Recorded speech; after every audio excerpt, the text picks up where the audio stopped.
WWE used to excel at creating characters that felt larger than life, unforgettable figures that stuck in your mind. The Undertaker was a terrifying supernatural entity who demanded respect every time the lights went out. John Cena was the ultimate never-give-up hero, a role model who inspired kids around the world. Stone Cold Steve Austin was the rebellious everyman, a symbol for anyone frustrated with their boss.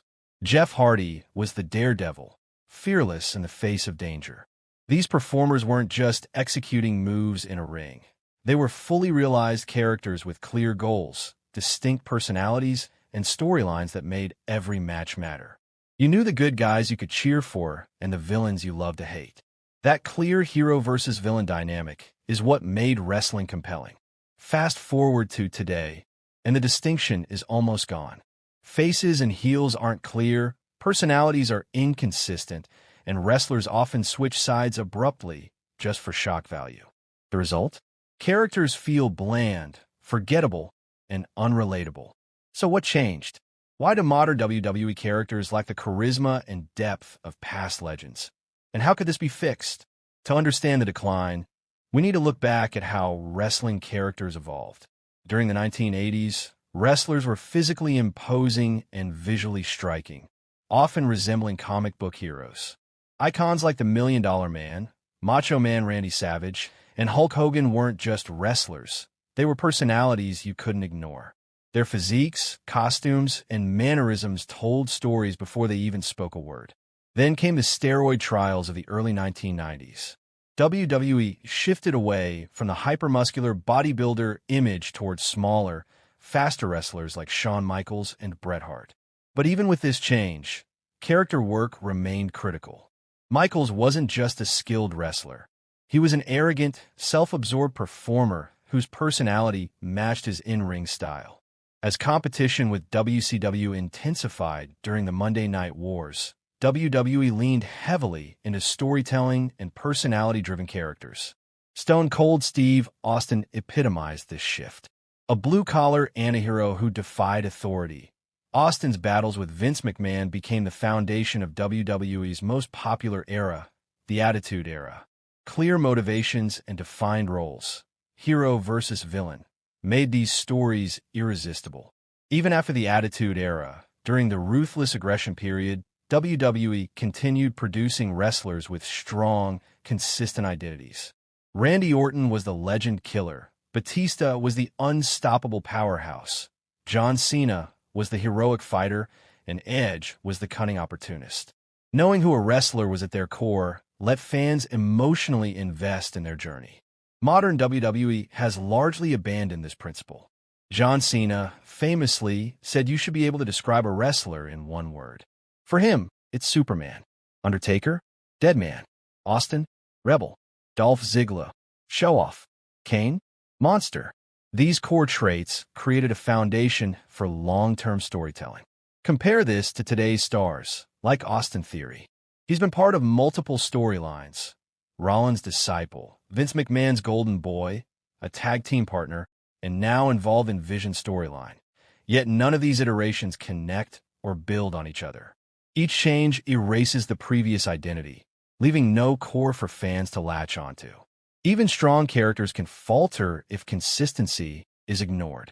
Drew McIntyre was a dominant force, feuding with the Bloodline and CM Punk, his persona as a vengeful, wronged warrior intact. Then suddenly, he becomes a whiny heel, stripped of the intensity that made him compelling. Wins feel hollow, and emotional stakes evaporate. Cody Rhodes provides a contrasting example.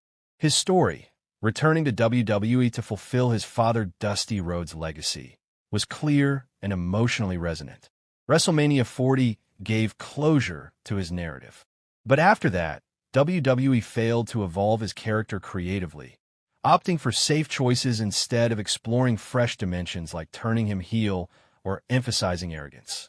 If WWE had taken bold steps, like pivoting Drew into the Austin-style rebel while Cody became an arrogant champion, it could reignite the storytelling magic. Instead, the company prioritizes sponsors, social media buzz, and safety over compelling, long-term arcs. During the Attitude Era, Wrestlers maintain personas during interviews and appearances. The Rock, Undertaker, and others blurred the line between reality and character, allowing audiences to suspend disbelief. In the past, kayfabe wasn't just a TV rule, it was a way of life. Wrestlers protected their characters at all costs, even outside the ring. There were moments when reporters, talk show hosts, and interviewers were treated as part of the act, getting shoved, threatened, or even hit with moves to keep the illusion alive. It blurred reality and fiction, making WWE feel dangerous, unpredictable, and real in a way that's almost impossible to recreate today. Social media and behind-the-scenes content have dismantled that illusion. Wrestlers share personal lives, post gym selfies with rivals, and appear on podcasts discussing creative decisions. The result? Fans struggle to separate performer from character. Storylines lose weight, feuds feel manufactured, and emotional investment drops. WWE itself has encouraged this trend through meta-storytelling, social media references on shows, and platforms like WWE Unreal. Instead of creating mythical, aspirational characters, modern WWE favors relatability and short-term engagement, prioritizing retweets and viral moments over long-term character development. Without consistent, well-defined cores and enduring story arcs, characters fail to connect with audiences. Matches may impress, but emotional resonance is gone. WWE may have the athletes and spectacle, but until it rediscovers the art of character building, it will remain a shadow of its former glory. The final nail in the coffin is how modern WWE treats wrestlers not as characters, but as content assets. In the past, a wrestler's job was to protect the illusion. Today, their job is to feed the algorithm. Every promo, rivalry, and title reign is filtered through one question. Will this trend? Moments are no longer designed to advance a character's journey. They're designed to generate clips, thumbnails, and reaction tweets. Instead of asking who is this wrestler becoming, WWE asks what will go viral tonight. This is why feuds start and end abruptly. This is why betrayals happen without emotional groundwork. This is why characters change alignment with no explanation. Wrestlers are encouraged to be active on every platform, to show their real selves, to engage constantly.